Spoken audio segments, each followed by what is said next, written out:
In the early 2000s, Yahoo controlled one of the largest audiences on the internet, shaping how millions accessed news, email, and search every day.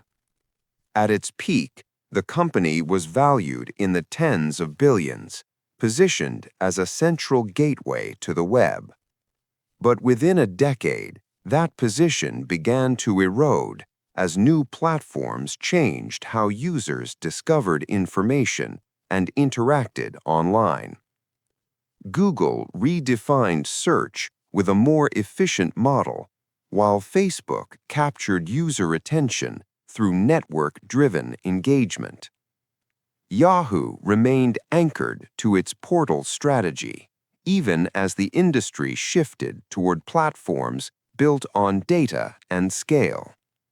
By 2008, Microsoft offered to acquire Yahoo for over $40 billion, a deal that could have secured its position. The offer was rejected, signaling confidence in a strategy that was already under pressure. What followed was a steady loss of relevance as traffic, advertising power, and market value declined. By 2017, Yahoo was sold for a fraction of its peak value, marking one of the most significant platform-era declines in tech history. In 1994, Yahoo began as a simple directory of websites, helping users navigate a rapidly expanding internet. As internet adoption grew, Yahoo became the default starting point for millions of users going online. Its homepage concentrated email, news, search, and content into a single destination, controlling user entry into the web. This position allowed Yahoo to capture massive traffic, making it one of the most visited platforms globally. Advertising revenue followed attention, turning Yahoo into a highly profitable internet business. The company expanded aggressively, adding services to keep users within its ecosystem for longer periods. At this stage, control over distribution meant control over revenue, reinforcing Yahoo's dominant position. The system appeared stable, but it depended on users continuing to access the internet through a centralized portal. By the early 2000s, the way users accessed the internet began shifting from portals to specialized platforms. Google introduced a search model that prioritized speed, relevance, and intent, changing how information was discovered. Instead of browsing through Yahoo's homepage, users could go directly to search and reach any destination instantly. At the same time, data-driven advertising started outperforming display ads, reducing the value of Yahoo's traffic model.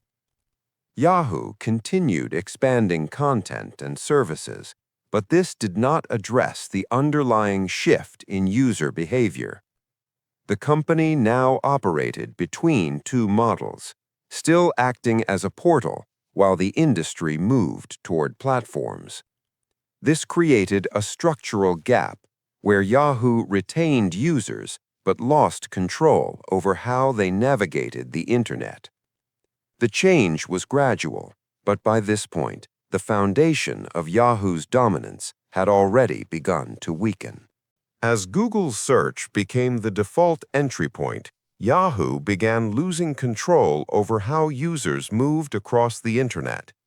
At the same time, Facebook introduced a social model where users spent time inside a network rather than navigating outward. This shifted attention away from portals and toward platforms built on user data and engagement loops. Yahoo still had scale, but it no longer controlled intent or interaction in the same way. Key opportunities were missed, including earlier chances to fully commit to search or invest deeper in emerging platforms. The company now depended on declining display advertising while competitors captured higher-value ad segments. What looked like stable traffic was already losing strategic importance as user behavior changed. By this stage, Yahoo had not collapsed, but its control over the ecosystem had already slipped beyond recovery. As pressure increased, Yahoo's strategy became fragmented, shifting between media, search, and platform ambitions without clear direction. Leadership changes introduced new priorities, but each shift failed to address the core transition already underway. Attempts to compete in search lagged behind Google's scale and data advantage, limiting long-term viability. At the same time, investments in content and acquisitions did not create a cohesive platform capable of retaining users. The company was now operating multiple initiatives without a unified system to support them. Internally, decision-making slowed as competing strategies diluted focus and execution. Externally, competitors continued strengthening their positions in search, social, and targeted advertising. What remained was a large platform without a clear role in an ecosystem that had already moved past it. In 2008, Microsoft offered to acquire Yahoo for over $44 billion, presenting a clear exit at a high valuation. At that moment, Yahoo was already losing ground, but still had enough scale to justify the deal. The offer represented a strategic reset, allowing Yahoo to integrate into a stronger platform before further decline. Instead, the offer was rejected, based on the belief that the company could recover independently. The market reacted immediately, with investor confidence weakening as uncertainty increased. Internally, the decision reinforced a direction that had not yet solved the company's core problem. From that point forward, options narrowed as competitors continued to scale ahead. What could have been a controlled transition became a prolonged decline with fewer paths to recovery. Following the rejected offer, Yahoo's relevance declined as user attention and advertising shifted to competing platforms. Search advertising was dominated by Google, while social engagement and data-driven targeting moved toward Facebook. Yahoo's revenue model weakened as display advertising lost value in a more targeted advertising environment.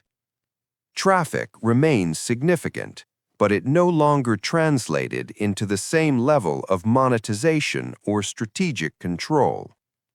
The company attempted partnerships and restructuring, but these actions could not reverse the broader shift. Over time, the gap between Yahoo and its competitors widened, reducing its position in the digital ecosystem. Valuation declined steadily as growth prospects became increasingly limited. The system did not fail suddenly, but eroded over time until its role in the market became marginal.